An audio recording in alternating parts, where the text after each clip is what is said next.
Hey there. Thanks for tuning in to the Intellectual Investor Podcast. This is episode 183, The Hidden Cost of Switzerland, What It Takes to be Swiss. If you're more the reading type, you can read this article and subscribe to receive more at contrarianedge.com or through the link in this episode's show notes at investor.fm. The Hidden Cost of Switzerland, What It Takes to be Swiss. Written by Vitaliy Katsenelson and read by Elliot. It feels like last month passed in a blur. I visited India for 10 days with my daughter, Hannah.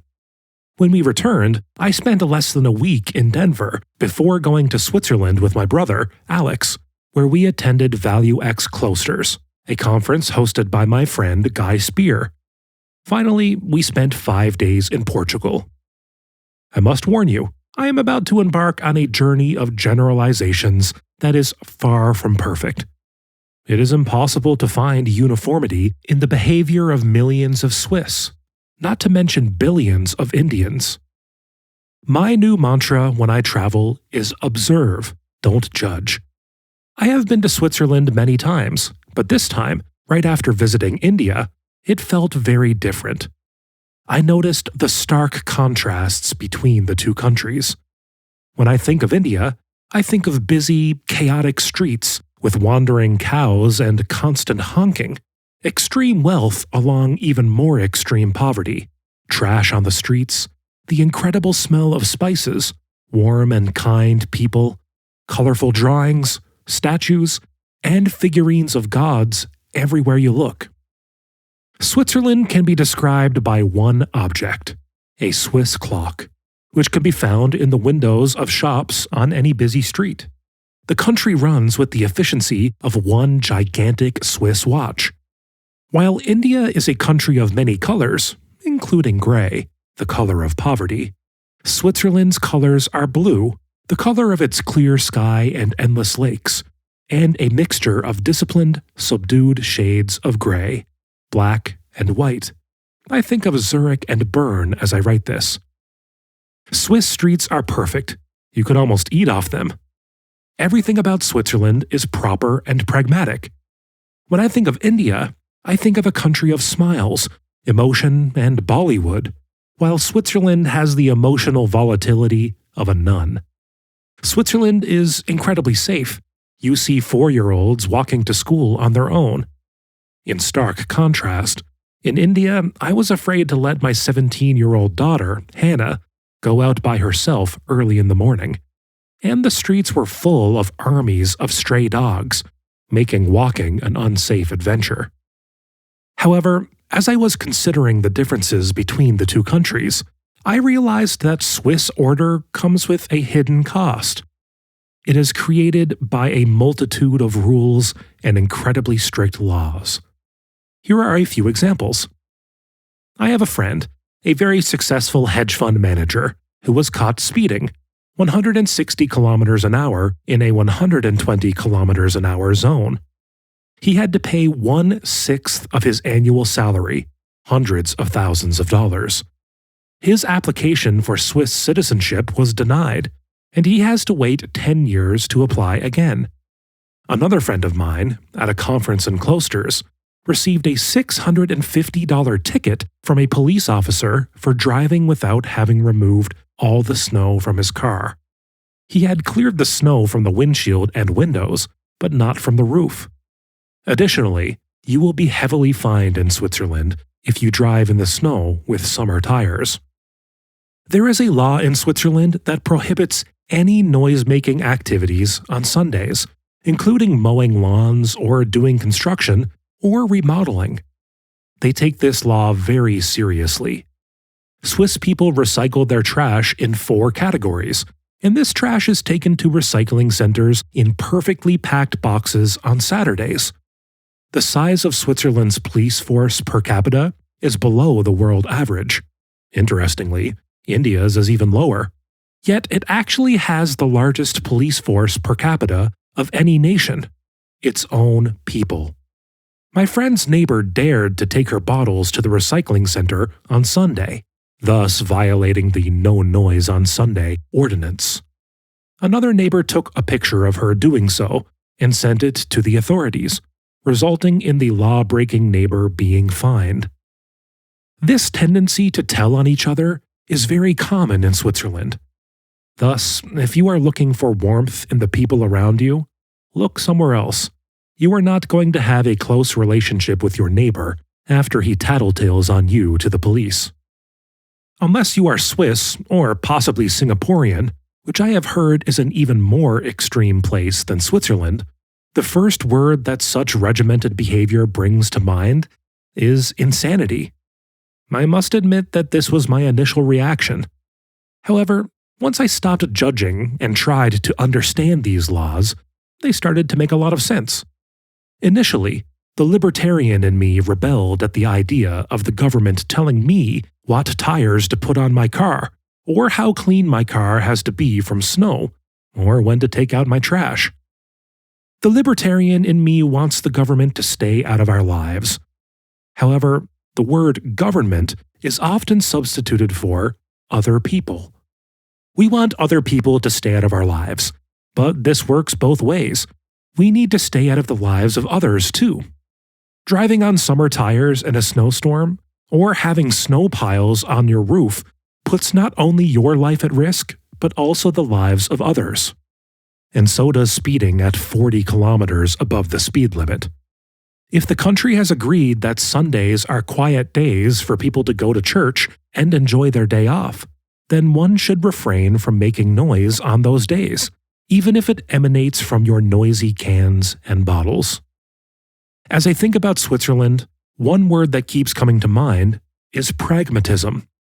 The Swiss want a certain way of life, and so they pragmatically make laws to encourage people to behave accordingly.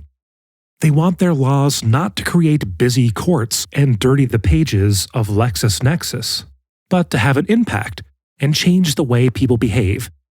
Yes, their laws may seem extreme to us, but the $100 fines I used to get for speeding were an inconvenience that I forgot about in a few months and went back to speeding.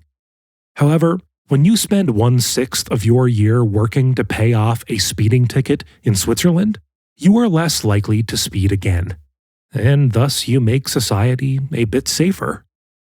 I am reminded of a joke. A man dies and approaches the pearly gates, where he is met by St. Peter, who says, "You led a good life, so you can go to either heaven or hell. I can give you a day pass to hell if you like." The man thinks, "I should at least check it out." He goes to hell and finds it to be a paradise, with wonderful beaches, unlimited margaritas, and beautiful women everywhere. He realizes that this is the paradise he has dreamed about all his life. He rushes back to St. Peter and says, "Please send me to hell." St. Peter obliges. The man arrives in hell and is instantly snatched up and thrown onto skewers. He is shocked and yells in desperation, "What happened to paradise?" He is told, "Well, you were a tourist. Now you are a permanent resident." The joke is a bit extreme, but there is a hint of truth in it. As a tourist, it is easy to fall in love with Switzerland. Every time I visit, I do. This is why I keep coming back. However, there are hidden costs that you only discover when you live there. Let me be very clear. They don't turn the country into hell. Or if it is hell, 90% of the world population would give up their right arms for this Swiss version of it. But there are costs, and you'd have to get used to them and accept them if you lived there. This is what it takes for Switzerland to be Switzerland. If you missed my essay about my trip to India, you can read it at a link in the show notes. The enchanting charm of Portugal. I loved Portugal. It was beautiful, calm, and friendly. The country remained neutral during most of World War II, only taking the side of the Allies in 1944, so its architecture was not destroyed by the war and dates back many centuries. Porto, the city in the north where we began our trip, looks and feels very different from Lisbon. It is full of old, narrow streets, and the facades of its buildings are decorated with tiles. It looks like an old European city. Lisbon has a distinct character and architecture, very different from Porto's. The majority of the city was destroyed in the Great Earthquake of 1755. This monstrous quake occurred on a religious holiday when most people were in church and had left candles burning at home. The collapsing buildings and lit candles resulted in the fire that destroyed most of the city and killed almost a quarter of its population. When Lisbon was reconstructed, the streets were widened, but people could not afford elaborate tiles, thus the facades are more humble than Porto's, and there is more uniformity in the architecture. This does not make Lisbon less appealing than Porto, just different, though people from Porto would disagree. We found the Portuguese to be incredibly kind and friendly. There is a lot of rivalry in this part of the world, and they kept reminding us that they are less loud than their Spanish neighbors. One thing that stood out to me was how good the street musicians were in both Porto and Lisbon. Usually, when I encounter street musicians in the US or Europe, they are very mediocre. However, almost every musician we encountered was so good that we stopped and actually listened to the music. Alex and I drove from Porto to Lisbon. We stopped in Coimbra, a university town with a stunning campus, for lunch. We then spent an evening in Óbidos, a medieval castle town and home to my new favorite drink, ginja, a liqueur infused with cherries and cinnamon. Alex and I did the touristy thing and tried port wine in Porto, the origin of port. I am not a wine person, but I imagine Portugal is a paradise for wine connoisseurs. I can envision myself returning to Portugal multiple times in the future. I like the slower pace of life there. The food is fantastic. I can imagine renting an Airbnb in Lisbon for a few weeks and working from there, likely during the off-season. The summers are too hot for me, and this is when Portugal is inundated with tourists. You can find pictures and videos from this trip that I posted on Twitter at a link in the show notes. Thank you for listening. Inflation has been on everyone's mind these days. If you enjoyed today's episode and want to hear Vitaliy's take on inflation, check out episodes 128, 129, and 140 of this podcast at investor.fm. Enjoy life and prosper.